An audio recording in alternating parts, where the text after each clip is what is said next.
Welcome back into the GSMC Sports Podcast. The Dallas Mavericks, obviously, pulling off this type of a run in the postseason was definitely not seen. Now, they were considered by a lot of people a little bit of a dark horse candidate coming into the playoffs, but at the same time, it felt like they were still just a little bit more eye candy than anything else. And I've been saying since the trade deadline that, from a visual perspective, they are probably my favorite team to watch this whole second half of the season. But I guess I just, on myself at least, underestimated, the length of how impressive certain aspects of their team game we're going to translate into the playoffs. So we're going to be talking about that, but I want to sort of start by looking at the bigger picture here and asking, how did the Mavericks get to this point? Because they were very middle of the pack last season coming into the trade deadline, where there were a lot of these hit pieces and rumors about the Dallas Mavericks that Luka might not be happy with his situation in Dallas. They had tried a number of different options for him in terms of having a running mate, and none of them necessarily seemed to. I mean, they still made the Western Conference Finals in 2022, but he never really seemed to fully enjoy the team that he was playing with. And now we've seen this year that Kyrie Irving was the answer for him, and they took, in order to get to this point, they took a chance on a disgruntled asset in Kyrie Irving and made a deal that I know I myself questioned at the time,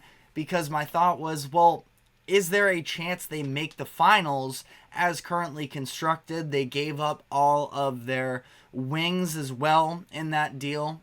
Dorian Finney-Smith obviously was a big part of that Mavericks run in 2022 based off of his defense, but we saw the limitations offensively. You have Dinwiddie in there, and you have a first-round pick involved in the deal as well. But when you think about it, that package really is nothing in comparison to the deals that had taken place around that same time, where there was the Rudy Gobert trade, having 4 first-round picks it was, plus Walker Kessler, who had just been drafted in the first round, so essentially another first-round pick there. Kevin Durant for going for everything that he did. The Mavs really made out with this. Now, there was absolutely risk, because if this didn't work out with Kyrie, especially considering that he was in expiring contract when they made the move for him, that he could have walked for nothing, and the Mavericks would have been sitting there without any extra assets and their first-round pick. And if Luka, who was already unhappy with the organization, wanted to leave, it would mean that those first-round picks down the road would be extremely valuable. But instead, we're now looking at a point where Kyrie seems to have unlocked some sort of joy in Luka that we really hadn't seen. I think that Luka was very overtaxed as the do-everything player, and just didn't seem like he was enjoying the game. I know that that's kind of a crazy statement to make, sort of from the side, not being a part of it, but it feels like Luka enjoys playing basketball more than he ever has with the Mavericks up to this point in his career.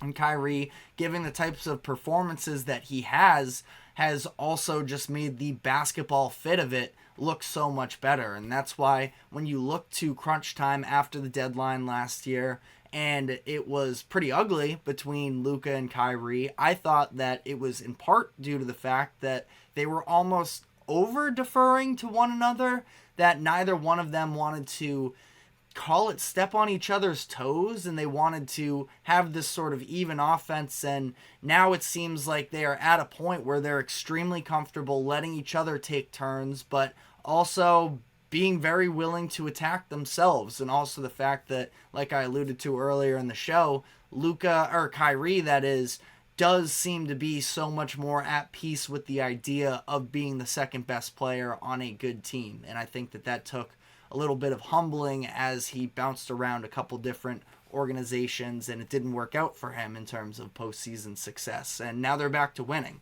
But sort of in that same season, it obviously wasn't an automatic fix. The Mavericks end up tanking down the stretch of the year, which gets them in trouble with the league's front offices and everything, but it ultimately does put them in better position to have a better draft pick and move up to select Dereck Lively with the 10th overall pick in the draft, who obviously has been incredible. I think I mentioned, I believe his rookie debut was against Victor Wembanyama, and he looked really promising from there. But the Mavericks did also understand that putting all your faith in a rookie center, and especially in this Western Conference where you have a number of other teams that are sort of built around their bigs, Nikola Jokic most notably, but the Timberwolves as well, and even if you want to sort of go down a little bit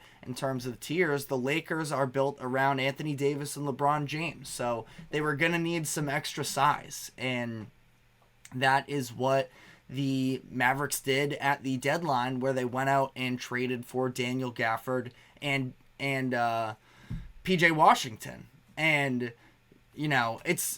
it's been really impressive to see there, because that was yet another trade deadline acquisition where it immediately sort of, this one even more so than the Kyrie deal, this one looked sort of seamless because it wasn't so much having two initiators themselves learn how to coexist.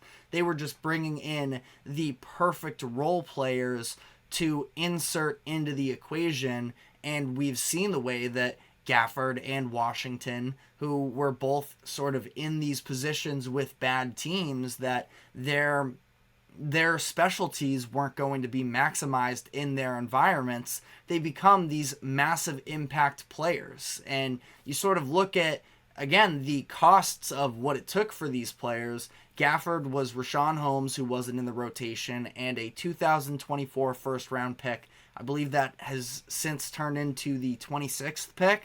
So, especially in this draft, not very valuable. Pretty much a no-brainer. Gafford under contract for the next 2 seasons as well on a $13 million deal per year.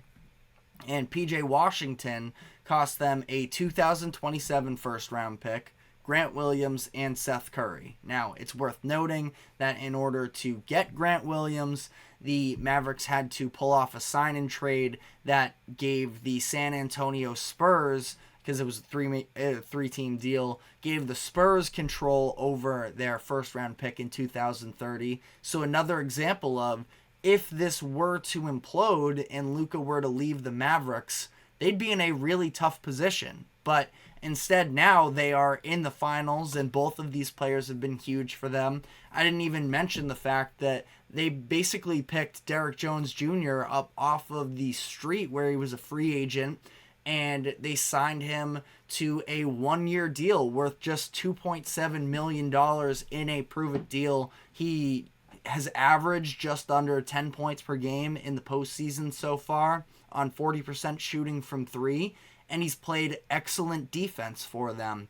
And, the roster building here, again, there are still some concerns potentially about the long term of this whole thing, but you have to applaud the Mavericks for, sort of coming out of nowhere almost, it felt like. And listen, again, I know they made the finals, or the Western Conference Finals, in 2022, so it's not like there wasn't any sense of this team can be good, but they surprised a ton of people with the way that they put together this roster, and it's at a point where I feel like even with all of the future assets that they've given up on, it's kind of hard to argue that that is, ever going to truly burn them in terms of, is it worth it moving off of all of those things? I think you can make an argument that this finals appearance alone does make it worth it. Now we'll see what they do from here, both in terms of this finals and long term, but again, kudos to the Mavericks for the job that their front office has done. But from here, it is facing the Boston Celtics in the finals. So we're going to be taking a quick break, but after that, going to be giving some first impressions on the series between the Mavericks and the Celtics and what sort of the biggest strategic storylines are in it and the keys to the series. So stick with us and we will be right back.